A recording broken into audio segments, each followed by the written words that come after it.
Welcome to the May 20th, 2026.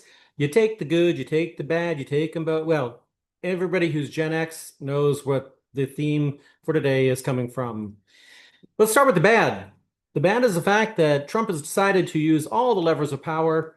He has the Supreme Court saying that he can basically not be convicted of anything.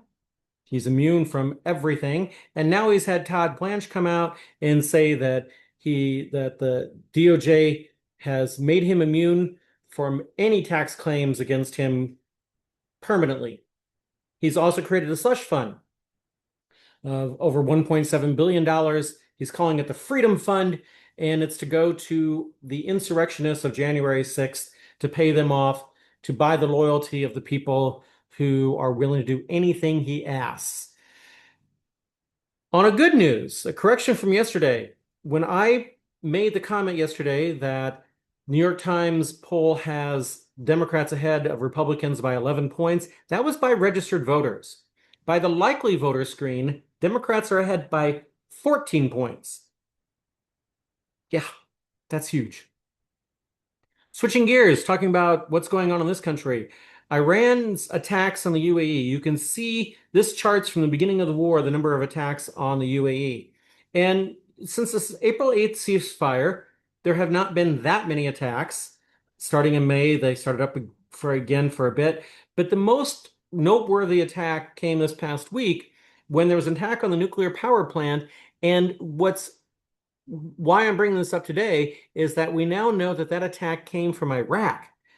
So it's an Iran attack, but as is so often the case in Middle East politics, everything here, a lot of things here, are proxy wars. And so it was an Iran force within Iraq that launched the attack here, which if you look at a map, that doesn't make much sense if it weren't for the fact that it was intentional for political reasons more than it was for this is the right way to launch an attack. I hope that makes some sense. Like it's sending a signal. Do I know what that signal is? No. That's above my pay grade for understanding. Switching back to American politics, Thomas Massie lost last night in the most expensive primary ever. Also, Trump's candidate for the Senate in Kentucky also won. I love the fact that when Thomas Massie went to concede, he said that he lost the primary tonight. He'd like to congratulate his opponent, but, and this is the quote I love, the only problem is I don't have Tel Aviv's area code. Ooh, now that may seem harsh, but it's not. When you take into account the fact that AIPAC, the Israeli Political Action Committee, gave over $15 million to Massey's opponent. $15 million for a primary opponent in one race. And AIPAC was also the one supporting the candidate in the Senate race that Trump wanted. So over Mitch McConnell's handpicked successor. So Mitch McConnell had his guy, Trump and AIPAC had their guy, and surprise, surprise, the Trump AIPAC group won. I'm not saying that the United States is under orders from Israel, but I am saying Donald Trump is. It is interesting that Bill Cassidy was beat over the weekend in Louisiana, and he has decided to join the resistance by voting to end the Iran war. So he's now joining two other senators, Thom Tillis, retiring from the state of North Carolina, and concerned Susan Collins, who's in her first competitive race in Maine. Okay, the last race was competitive as well. Maine is a purplish state, but yeah, she's facing such dire circumstances that she's going to be very concerned moving forward. Will she vote the right way? Probably not. That's just not her way. She just likes to be concerned. This guy named Steve Kranz made a post on Twitter, now known as X, highlighting the Rob Sand Hall, his fundraising for the first quarter. He raised $9.6 million and has $18.3 million cash on hand. 95% of the money donated came from people who were donating less than $100, which why that's significant is it means that they're able to go back to these people and ask them for money again and again, and they're most likely will give. The donators include 1,200 educators and 1,100 healthcare workers, and 2/3 of the donations came from people living within the state of Iowa. This is huge.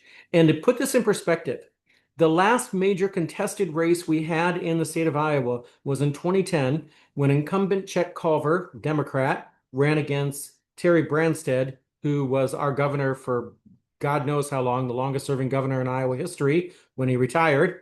But when Terry decided to come back, he went up against Chet, and that race, they spent an entire $10 million between the two of them. So in Iowa, $10 million seemed astronomically high back in 2010.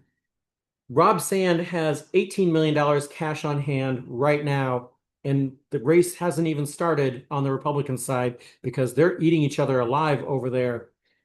For somebody who follows Iowa politics, this is wonderful. I make popcorn every time I watch a Republican debate. It's so awesome to watch.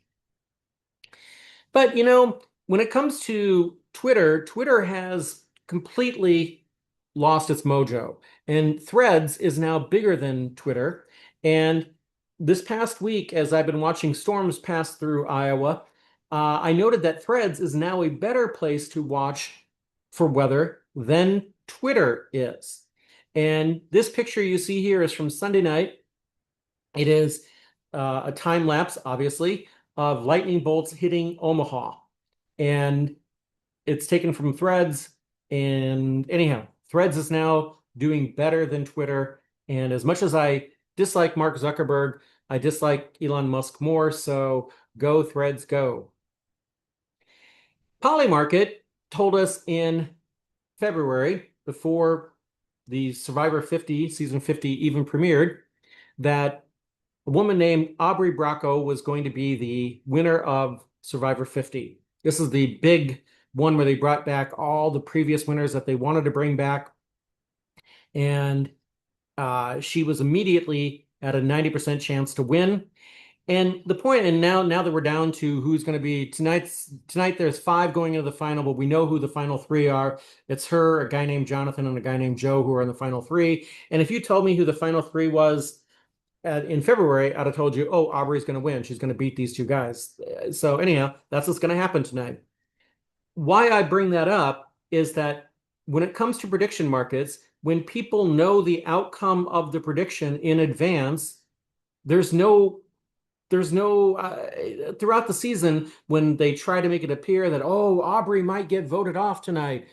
I was like, no, she's not. She's going to win it.